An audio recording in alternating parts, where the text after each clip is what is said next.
अगर आज भी मछली पकड़कर ना लाए तो बेहतर होगा कि घर वापस ना आना। यह उस लड़की के अल्फाज थे जिसका बदकिस्मत शौहर, जो कि एक मछुआरा था, कई हफ्तों से एक भी मछली पकड़ ना पाया था। इसी वजह से उसके घर के हालात भी खराब होते जा रहे थे और अब तो उसकी बीवी उसे छोड़ देने का भी सोच रही थी। मछुआरा आज भी अपनी किस्मत आजमाने समंदर पर जाने वाला था। क्या आज वह कोई मछली पकड़ पाएगा?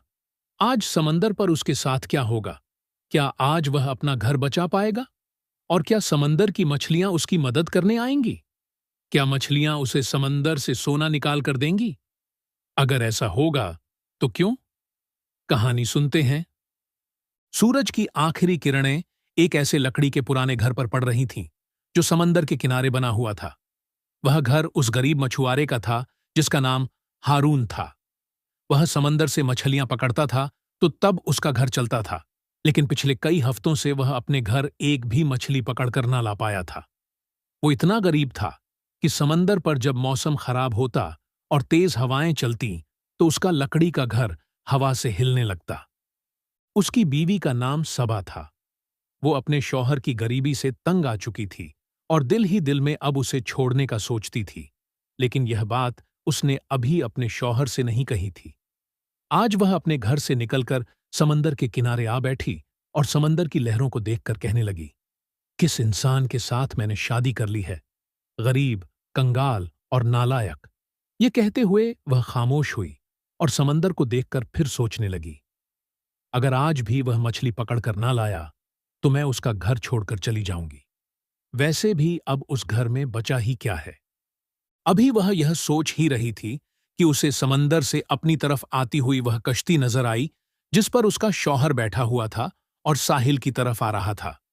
जैसे ही वह अपनी कश्ती को लेकर साहिल पर पहुंचा तो उसकी बीवी सभा ने इस उम्मीद से उसकी कश्ती की तरफ देखा कि शायद वह आज कोई मछली पकड़ लाया हो, लेकिन आज भी उसकी कश्ती में कोई मछली नहीं थी। मछुआरे हारून का उतारा हुआ चेहरा भी यही कहानी सुना रहा था कि आज भी वह समंदर से खाली हाथ आया है। उसकी आंखों में शर्मिंदगी थी। वह अपनी बीवी से नजरें ना मिला पाया और खामोशी से अपने घर की तरफ चल पड़ा। उसकी बीवी सबा उसे गुस्से से देखती रही। हारून जैसे ही अपने घर का दरवाजा खोलकर अंदर दाखिल हुआ तो सबा भी साहिल से उठकर उसके पीछे चली आई।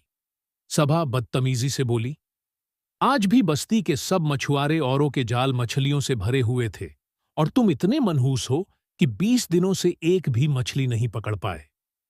हारून, जो अपने घर की दीवार के साथ आंखें बंद करके बैठ था, उसने हारे हुए लहजे में कहा, सबा, मैं कोशिश तो कर रहा हूं, लेकिन क्या करूं, किस्मत साथ नहीं दे रही। लेकिन तुम फिक्र ना करो, तुम देखना कल सुबह सब ठीक हो जाएगा। सबा ने उसे धमकी देते हुए कहा, तुम मेरी बात कान खोलकर सुनो। अगर कल भी तुम कोई मछली ना पकड़ पाए तो मैं हमेशा हमेशा के लिए तुम्हें छोड़कर अपने माँ बाप के घर चली जाऊंगी। यह कहकर वह बुरा सा मुंह बनाकर बर्तनों के पास आ बैठी। शायद वह अपने शौहर से खाने की चीजें छुपाना चाहती थी। मछुआरे हारून ने कहा, सबा, मुझे पता है तुम मुझे छोड़कर कभी नहीं जाओगी। सबा ने कोई जवाब ना दिया तो हारून फिर बोला, मुझे बहुत भूख लगी है। मैंने सुबह से कुछ भी नहीं खाया। मुझे खाने के लिए कुछ दे दो। सबा गुस्से से बोली, कहां से दूं तुम्हें खाना? कुछ कमा कर लाए होते तो आज मिल भी जाता। मैं तो खुद तुम्हारी वजह से भूखी हूं, और वो भी सुबह से। तुम्हारे साथ रहने से बेहतर है मैं अपने घर वापस चली जाऊं या फिर समंदर में कूदकर अपनी जान दे दूं। हारून ने फौरन सबा की तरफ देखा और फिर उसके लिए किसी हमसाये से रोटी मांगने घर से बाहर निकल आया। बाहर अब रात थी। समंदर की तेज हवा हारून से यूं टकरा रही थी जैसे गरीबी उसके घर के दरवाजे से टकरा रही थी। हारून के घर से निकलने की देर थी कि सबा ने मिट्टी के बर्तन में छुपाया हुआ सालन और रोटियां निकाली और जल्दी जल्दी उन्हें खाने लगी। हारून अपनी बस्ती के एक मछुआरे शिराज के घर के दरवाजे पर पहुंचा और उसका दरवाजा खटखटाने लगा। शिराज बाहर आया तो हारून कहने लगा, शिराज भाई, आज घर में खाने के लिए कुछ नहीं है। क्या आप खाने के लिए कुछ दे सकते हैं? बस्ती के तमाम मछुआरे मानते थे कि हारून की किस्मत खराब चल रही है। उसके जाल में कोई मछली नहीं आती। सब उससे दूर रहने लगे थे। इसी वजह से शिराज भी अब उससे मिलना नहीं चाहता था। शिराज नफरत से कहने लगा, घर पर कुछ नहीं है, और हां, अगली बार यहां पर मत आना। हारून को शिराज के घर में पड़ी हुई वह ढेर सारी मछलियां नजर आ रही थीं, जिन्हें वह सुबह बाजार में बेचने वाला था। हारून ने उन्हीं मछलियों की तरफ इशारा करते हुए शिराज से कहा, अल्लाह ने आपको आज बहुत सारी मछलियां दी हैं। क्या उनमें से आप मुझे कोई एक मछली दे सकते हैं? यह मैं भीख नहीं मांग रहा, मेरा आपसे यह उधार रहेगा। मैं जब भी समंदर से कोई मछली पकड़ूंगा तो आपको एक की बजाय 2 मछलियां वापस करूंगा। शिराज गुस्से से बोला, एक मछली पकड़ नहीं सकता, तू मुझे 2 मछलियां वापस करेगा? चल हट। हारून शर्मिंदा होते हुए मछुआरों की बस्ती के एक और घर की तरफ गया, लेकिन वहां से भी उसे जलील करके निकाल दिया गया। हारून बेबसी के आलम में चलता हुआ समंदर की लहरों के पास आया और लहरों के पास बैठ गया। उसकी आंखों में आंसू थे। उसने रोते हुए आसमान की तरफ देखा तो आसमान के सितारे भी उसे आज धुंधले दिखाई दे रहे थे। वो रोते हुए अल्लाह से कहने लगा, ए अल्लाह, अपने इस बंदे की मदद कर, मुझे रिज्क दे। ए अल्लाह, सबके जाल में मछलियां आ रही हैं, मेरे जाल में क्यों नहीं? मेरी मदद कर, अल्लाह, मेरी मदद कर। आंसुओं ने हारून के चेहरे को और समंदर ने उसके कपड़ों को गीला कर दिया था। भूख से उसकी हिम्मत जवाब दे रही थी। उसे लग रहा था कि सब खत्म हो गया है, उसकी हिम्मत भी, रिस्क भी, और उसके लिए मछलियां भी। समंदर की लहरें उसे भिगोकर वापस समंदर में जा रही थीं और फिर वापस आ रही थीं। समंदर के इसी खेल में एक बूढ़ा शख्स जिसका नाम आतिफ बाबा था, उसकी नजर हारून पर पड़ी। वह हारून से कहने लगा, बेटा, अभी समंदर का पानी और आगे तक आ जाएगा, यहां बैठना खतरनाक हो सकता है, उठ जाओ। हारून सर झुकाए बैठा अपनी सोचों में इतना गुम हो चुका था कि उसने बूढ़े की आवाज नहीं सुनी। बूढ़ा फिर बोला, बेटा, सब ठीक है? इस बार भी जब हारून कुछ ना बोला तो बूढ़े ने उसके कंधे पर हाथ रखते हुए कहा, बेटा, कोई परेशानी है तो मुझे बताओ। हारून ने भीगी आंखों से बूढ़े की तरफ देखा, लेकिन कुछ न बोला। बूढ़े ने फिर कहा, इंसान हालात से घबराया नहीं करता, कभी हार नहीं मानता। बोलो, क्या हुआ है? हारून ने लरजती रोती आवाज में कहा, खाने के लिए कुछ मिलेगा? बूढ़े ने मुस्कुराते हुए कहा, बस इतनी सी बात, मैं अभी आया। यह कहकर बूढ़ा अपने घर चला गया और हारून साहिल की रेत पर बैठा उसका इंतजार करने लगा। थोड़ी ही देर में बूढ़ा अपने हाथ में खाने की चीजें लिए हारून के पास आ गया। यह लो, यह तुम्हारे लिए, बूढ़े ने हारून से कहा। हारून ने बूढ़े की दी चीजें देखीं तो उनमें सब्जी, दाल और 3 रोटियां थीं। खाना देखकर हारून की आंखों में फिर से आंसू आ गए। उसने बूढ़े का शुक्रिया अदा किया और तेज तेज कदमों के साथ चलता हुआ अपने घर आया और अपनी बीवी से कहने लगा, सबा, ये देखो, खाना मैं ले आया। सबा, जो कि पहले ही खाना खा चुकी थी, उसने 3 में से 2 रोटियां और आधे से भी ज्यादा सालन अपने लिए रख लिया और 1 रोटी के साथ थोड़ी सी दाल और सब्जी हारून को दे दी। हारून उसमें भी खुश था। खाने के बाद आज वह जल्दी ही सो गया, क्योंकि सुबह सूरज निकलते ही उसने एक बार फिर से मछलियां पकड़ने समंदर पर जाने का सोचा था। लहरें ऐसे किनारे से टकरा रही थीं जैसे एक पुराना गीत गा रही हो। आसमान हल्के गुलाबी रंगों में रंग रहा था, जैसे किसी ने बारिश से पहले का एक खूबसूरत मंजर तस्वीर में कैद कर दिया हो। हारून अपना घर बचाने, अपनी किस्मत आजमाने सुबह सवेरे ही अपनी कश्ती लेकर निकल गया। आज वह कश्ती को समंदर के गहरे पानियों पर वहां ले गया जहां वह आने से डरता था। उसकी कश्ती की हालत ऐसी नहीं थी कि वो उस समंदरी इलाके में आता, लेकिन आज उसने अपनी बीवी सबा की खातिर यह भी कर लिया। उसने सबा की खातिर अपनी जिंदगी खतरे में डाल दी। हारून ने अपना जाल समंदर में फेंका। आज उसे लग रहा था कि या तो आज वह कोई ना कोई मछली पकड़ लेगा या फिर उसकी कश्ती यहीं डूब जाएगी और शार्क मछलियां समंदर में उसे पकड़ लेंगी और खा लेंगी। आज हारून के दिल पर एक अजीब सा बोझ था। कल रात की सभा की बातें उसे बार बार याद आ रही थीं। तुम्हारे साथ रहने से बेहतर है मैं अपने घर वापस चली जाऊं, या फिर समंदर में कूदकर अपनी जान दे दूं। उसे सबा की वह बात भी याद आ रही थी जब उसने उससे कहा था, तुम मेरी बात कान खोलकर सुनो। अगर कल भी तुम कोई मछली ना पकड़ पाए तो मैं हमेशा हमेशा के लिए तुम्हें छोड़कर अपने माँ बाप के घर चली जाऊंगी। हारून कश्ती में बैठा जाल में किसी मछली के आने का इंतजार करता हुआ सोचने लगा, अगर आज भी मैं खाली हाथ घर गया तो सब कुछ खत्म हो जाएगा, सबा चली जाएगी। इस सोच ने उस खतरनाक समुद्री इलाके में उससे मौत का खौफ भी खत्म कर दिया। अब उसे इस बात का कोई डर नहीं था कि उसकी कश्ती यहां समंदर में डूब सकती है। वह बस किसी न किसी तरह मछलियां पकड़ना चाहता था, चाहे वह समंदर में ही क्यों ना मर जाए। यह उसकी अपनी बीवी से सच्ची मोहब्बत थी, जिसे वह चंद पैसों की खातिर समझ ना पा रही थी। शायद अगर वह उसकी हिम्मत बनती तो हारून पर ऐसे दिन ही ना आते। शायद कुदरत हारून को उसकी बीवी का असल चेहरा दिखाना चाहती थी। यही वजह थी कि कई घंटे गुजर जाने के बाद भी हारून अब तक कोई मछली न पकड़ पाया था। दोपहर हो गई, गर्मियों का सूरज आग बरसाने लगा, लेकिन उसका जाल अब भी खाली ही था। 3 बजे के करीब उसकी नजर एक ऐसी कश्ती पर पड़ी जहां पर खड़े शख्स का चेहरा कुछ जाना पहचाना था। वह कोई और नहीं बल्कि शिराज था, वही शिराज जिसने कल रात हारून को जलील करके अपने घर के दरवाजे से वापस भेज दिया था। वह अपनी कल वाली मछलियां बाजार में बेच देने के बाद अब फिर से और मछलियां पकड़ने गहरे समंदर पर आ चुका था। उसकी कश्ती हारून की कश्ती से कहीं बड़ी और मजबूत थी, और मछली पकड़ने का सामान भी उसके पास हारून से कहीं ज्यादा बेहतर था। हारून उसकी कश्ती के करीब आया तो उसने देखा कि शिराज की कश्ती मछलियों से भरी हुई थी, और उसके जाल में अब भी और मछलियां आ रही थीं, जिन्हें वह समंदर से निकालकर अपनी कश्ती में डाल रहा था।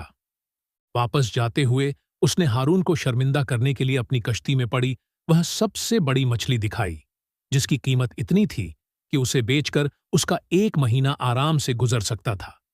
यह मंजर देखकर हारून को अपनी बदनसीबी पर अफसोस होने लगा। उसे यकीन हो गया कि आज भी वह खाली हाथ ही घर जाएगा, और हुआ भी ऐसा ही। रात के अंधेरे में जब वह वापस अपने घर आया तो उसने डरते हुए घर का दरवाजा खोला कि कहीं सबा घर छोड़कर ना चली गई हो। लेकिन उसे तब इत्मीनान हुआ जब उसने सबा को अपने घर में देखा।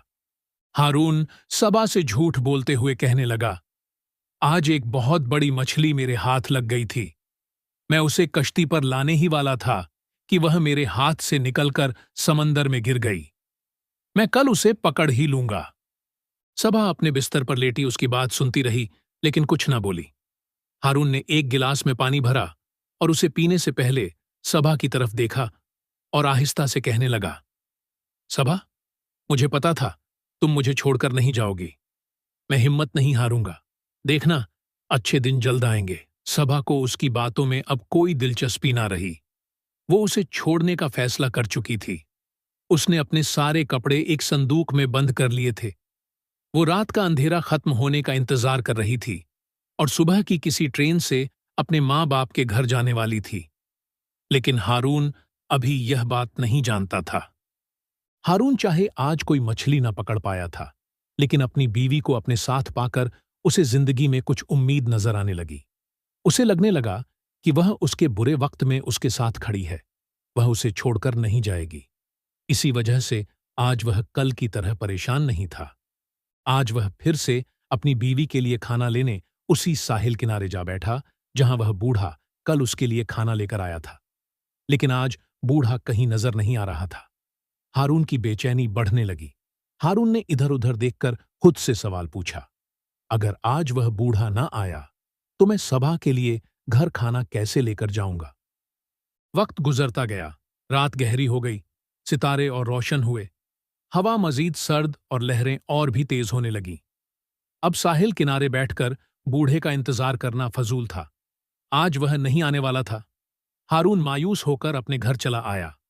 आज जिंदगी में वह पहला मौका था जब वह अपनी बीवी के लिए खाने की कोई चीज ना ला पाया था।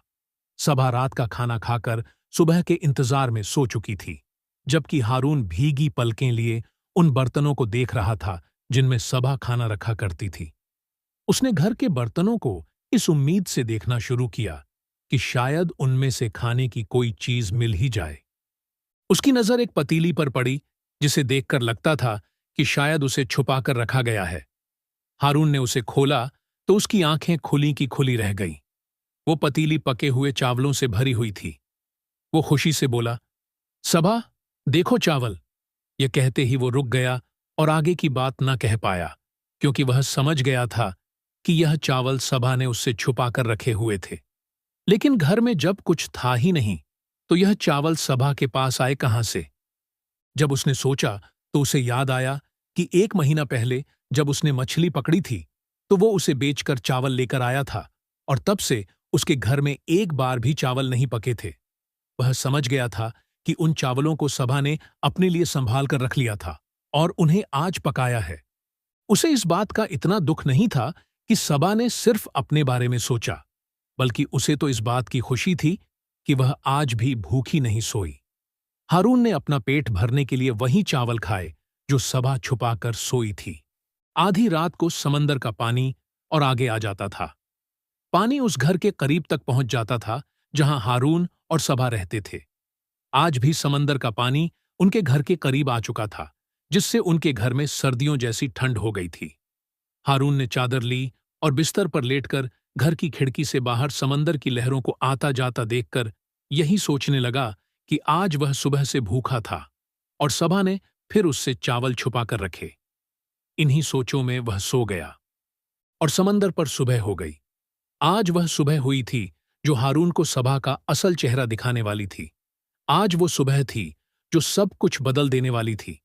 आज वो ऐसी सुबह थी जो उन बीवियों के लिए एक सबक बनने वाली थी जो अपने शौहर के मुश्किल वक्त में उनका साथ नहीं देती, उनकी हिम्मत नहीं बनती, उन्हें तन्हा छोड़ देती है।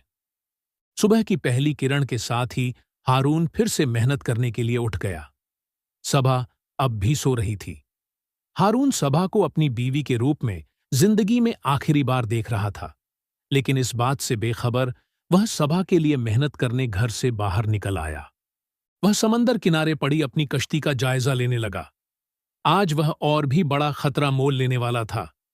आज वह समंदर में और आगे निकल जाने वाला था। इसीलिए वो अपनी कश्ती का जायजा ले रहा था कि क्या उसकी हालत ऐसी है कि वह समंदर में और आगे जाने का रिस्क ले सके। इतनी देर में सबा भी उठ चुकी थी।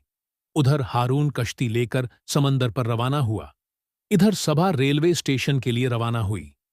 वह अपना घर और अपना शौहर छोड़कर हमेशा हमेशा के लिए वहां से चली गई। सूरज अब थोड़ा और ऊपर आ चुका था। हारून ने अपना जाल उठाया और समंदर में फेंक दिया। उसके हाथ ठीक जाल की रस्सी पर थे। हर बार की तरह एक उम्मीद और मछली का इंतजार, लेकिन फिर अचानक उसका जाल हिलने लगा। जाल भारी लग रहा था। हारून अपने हाथों से जाल खींचने लगा और फिर जब जाल पानी से बाहर आया तो हारून की आंखों में चमक आ गई। जाल के अंदर एक बड़ी सी मछली थी, लेकिन सिर्फ वो नहीं, उसके छोटे छोटे बच्चे भी थे। मछली जैसे उसे देख रही थी। हारून ने जिंदगी में पहली बार ऐसी आंखें देखीं, गहरी, बेचैन और मदद तलब। उसके मासूम छोटे बच्चे जाल में फंसे हुए थे, बेचैन और बेबस। हारून का दिल पिघल गया। उसने आहिस्ता से जाल खोला और मछली के छोटे छोटे बच्चों को निकालकर पानी में छोड़ दिया। वे फौरन तैरते हुए अपनी मां के गिर्द घूमने लगे, लेकिन उनकी मां अब भी जाल में थी। मछली के बच्चे चाहते थे कि किसी तरह वह अपनी मां को जाल से आजाद करवा ले। वह चाहते थे कि समंदर में अपनी जिंदगी वह अपनी मां के साथ ही गुजारे। हारून ने जब यह मंजर देखा तो वह सारी कहानी समझ गया, पर वह मजबूर था। वह अपना घर बचाने और उसे चलाने के लिए हर हाल में कोई ना कोई मछली पकड़कर ही आज अपने घर जाना चाहता था। लिहाजा उसने जाल को पूरा कश्ती के अंदर खींच लिया और मछली कश्ती में आकर तड़पने लगी। कश्ती से बाहर मछली के बच्चों की आंखें ऐसी लग रही थीं जैसे वो रो रहे हों। मछली चाहे कश्ती में आ गई थी, लेकिन उसके बच्चे अब भी कश्ती के साथ तैर रहे थे। हारून की नजर फिर से मछली के बच्चों पर पड़ी। उनकी हालत देखकर हारून को उन पर तरस आ रहा था। लेकिन अगर आज वह मछली को छोड़ देता तो आज उसके घर में खाने को कुछ भी नहीं था और शायद कल वह भूख से हिम्मत हारकर फिर मछली पकड़ने समंदर पर ना आ पाता और शायद उसकी कहानी ही खत्म हो जाती। यानी हारून को लग रहा था कि आज उसके पास जिंदगी का आखिरी मौका है। आज उसे किसी भी हाल में उस मछली को समंदर में वापस नहीं छोड़ना चाहिए। हारून ने जो मछली पकड़ी थी वह इतनी बड़ी थी कि अगला 1 महीना उसका आराम से गुजर सकता था। मछली कश्ती में तड़प रही थी और उसके बच्चे कश्ती से बाहर पानी में। हारून ने एक नजर कश्ती में पड़ी मछली पर डाली और दूसरी नजर समंदर में उसके बच्चों पर। अब वक्त ज्यादा नहीं था, कश्ती में पड़ी मछली बस मरने ही वाली थी। हारून ने एक गहरी सांस ली और कश्ती में तड़पती मछली उठाकर समंदर में फेंक दी। वह रोता हुआ उस मछली को देखकर कहने लगा, जा, चली जा। आज पहली बार उसे लगा कि वह सिर्फ एक मछुआरा नहीं, बल्कि एक इंसान भी है। बड़ी मछली ने समंदर की गहराइयों में जाने से पहले एक पल के लिए हारून को देखा, जैसे वो हारून का शुक्रिया अदा करना चाहती हो। मछली के बच्चे अपनी मां से मोहब्बत का इजहार कर रहे थे। इसके बाद मछली अपने बच्चों को लेकर समंदर की गहराइयों में कहीं चली गई। हारून अपना सर पकड़कर कश्ती में बैठ गया और कहने लगा, ये मैंने क्या कर दिया? थोड़ी देर खामोशी के बाद वो फिर बोला, अगर आज मैं खुश नहीं हूं तो क्या हुआ? आज वो मछली और उसके बच्चे तो खुश हैं ना। ये कहते ही वो आंखें बंद करके अपनी कश्ती से टेक लगाकर बैठ गया और खुद में ही कहीं गुम हो गया। लेकिन फिर उसे अपनी कश्ती से किसी चीज के टकराने की आवाज सुनाई दी। हारून ने कश्ती से झुककर नीचे पानी की तरफ देखा। उसे पानी में कुछ चमकता हुआ दिखाई दिया। सोना, एक छोटा सा सोने का टुकड़ा। वही मछली पानी से बाहर आई थी। उसके मुंह में सोने का एक छोटा टुकड़ा था। हारून ने सोना पकड़ा तो एक पल के लिए लहरें फिर से उठीं और मछली समंदर में चली गई। हारून को अब मछली पकड़ने की जरूरत नहीं थी। वो सोने को बेचकर अपनी कई हफ्तों की जरूरतें पूरी कर सकता था। वो खुशी खुशी अपने घर वापस आया तो घर में सिर्फ खामोशी थी। उसने आवाज दी, सबा, मगर कोई जवाब न आया। उसके दिल में एक अजीब सा खौफ जागा और अचानक उसे सबा की कही हुई यह बात याद आई, अगर कल भी तुम कोई मछली ना पकड़ पाए तो मैं चली जाऊंगी। कहीं सबा सच में तो नहीं चली गई? हारून ने अपना सर पकड़ लिया। नहीं, ऐसा नहीं हो सकता। हारून के दिल में बेचैनी बढ़ने लगी। वो तेजी से बाहर निकला, इधर उधर देखा, मगर सबा कहीं ना थी। फिर उसे याद आया कि उसके पास सबा के बाप का नंबर है, लेकिन हारून के पास ना मोबाइल था और ना ही उसे फोन करने के पैसे। उसने करीबी बाजार में जाकर सोना बेचा और सबा के बाप को फोन किया। दूसरी तरफ से एक सख्त आवाज सुनाई दी, सबा के बाप की आवाज। उसने हारून को बताया कि सबा उसी के घर पर है और अब वह उसके साथ रहना तो दूर, उसकी शक्ल भी नहीं देखना चाहती। उसने आइंदा उसे फोन ना करने का कहा। दिन गुजरते गए। हारून की सारी कोशिशें नाकाम रहीं। हारून और सबा का रिश्ता हमेशा के लिए खत्म हो गया। उस दिन उन दोनों का रिश्ता कानूनी तौर पर खत्म हो गया था। उस रात हारून समंदर किनारे आ बैठा। आज उसके पास पैसा था, सबा नहीं थी। सबा उसके लिए नहीं, सिर्फ पैसों के लिए उसके साथ थी। जैसे ही पैसा खत्म हुआ, वह चली गई। जो साथ छोड़ने वाले होते हैं वह किसी भी हाल में छोड़ जाते हैं। जो असल में अपने होते हैं वह अच्छे बुरे वक्त में साथ निभाते हैं। यह कहानी हमें एक नहीं कई सबक देती है। जिंदगी में अच्छा बुरा वक्त आता रहता है, मगर मुश्किल वक्त ही हमें बताता है कि हमारे अपने कौन हैं और गैर कौन। जो मुश्किल में साथ देते हैं वही हमारे असल साथी होते हैं। अच्छे वक्त में तो गैर भी साथ दे देते हैं। अगर आप इस कहानी का अगला हिस्सा देखना चाहें, जहां हारून की जिंदगी में मजीद अजीब वाकयात होंगे, तो कमेंट्स में बताएं। वो एपिसोड और ज्यादा अच्छा होगा, जिसके बाद आप तीसरा एपिसोड भी देखना चाहेंगे।